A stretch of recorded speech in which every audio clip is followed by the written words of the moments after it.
ចង់ស្គាល់ចរិតពិតរបស់មនុស្សម្នាក់មិនចាំបាច់សួរច្រើនទេសង្កេតមើលតែ5ចំណុចនេះទៅ1មើលនៅពេលដែលគេខឹងពេលដែលមនុស្សខឹងនឹងបង្ហាញសារធាតុពិតតែបើជួបមនុស្សដែលនៅតែអត់ធ្មត់បាននៅពេលខឹងរាប់អានម្នាក់នឹងទៅ2មើលនៅពេលដែលគេមានអំណាចបើគេចេះប្រើអំណាចដើម្បីជួយអ្នកដទៃផងនោះគេគឺជាអ្នកមានអំណាចពិតប្រាកដទី3មើលនៅពេលដែលខ្វះខាតពេលដែលមនុស្សម្នាក់មានលុយសោះពេលនោះហើយគឺជាពេលដែលអាចសាកល្បងចិត្តមនុស្សដែលត្រូវបានគេគោរពបើសិនជាគ្មានអ្វីសោះនៅក្នុងខ្លួនក៏នៅតែមានអ្នករាប់អានដែរ4មើលនៅពេលគេជោគជ័យនៅពេលដែលមនុស្សម្នាក់នោះឡើងខ្ពស់មើលទៅថាតើមានមនុស្សគោរពដូចមុនទេមនុស្សដែលជោគជ័យហើយមិនភ្លេចកំណើតនោះគឺជាមនុស្សដែលមានគុណធម៌ខ្ពស់5មើលនៅពេលដែលមនុស្សមិនទទួលបានប្រយោជន៍ពីអ្នកម្នាក់នោះបើសិនជាគ្មានប្រយោជន៍ហើយនៅតែនៅក្បែរអ្នកទៀតម្នាក់នោះហើយជាមនុស្សពិតមនុស្សបើសុចរិតគេមិនខ្វល់ថាបានប្រយោជន៍អី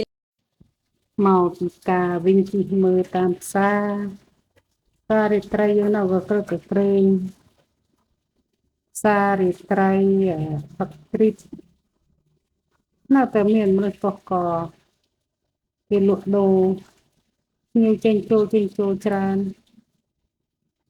ស្បាយពីវាច្រើននេះថតចាំមកកន្លែងនេះផង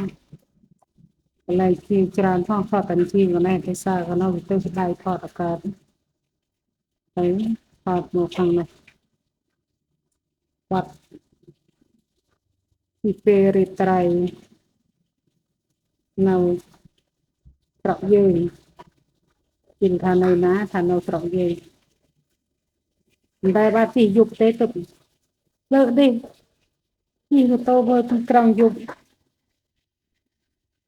នៅជួបបងប្អូនដែលស្គាល់ភាពខ្លួនសុខសុវត្ថិភាពគ្រប់គ្នាពីតារីរាមានអីជូនពោទេមានឲ្យទេប៉ុន្តែក៏មាន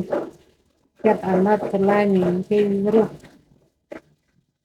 គេមានคนទៀតជួយបានជាคนកសលរបស់គេតែយើងមិនមានគឺយើងនៅតែត្រេកអរបនគេដែរហើយនឹងជូនពោបងប្អូនយើងមកពីគ្រប់ខេត្តផ្សេងដែលជាព្រំដែនណាសូមឲ្យសុខសុវត្ថិភាពសុខភាពល្អគ្រប់គ្នាណាហើយយើងចឹងយើងថាសម្រាប់លក់ទៅគិតច្រើនពេកពេលម៉េច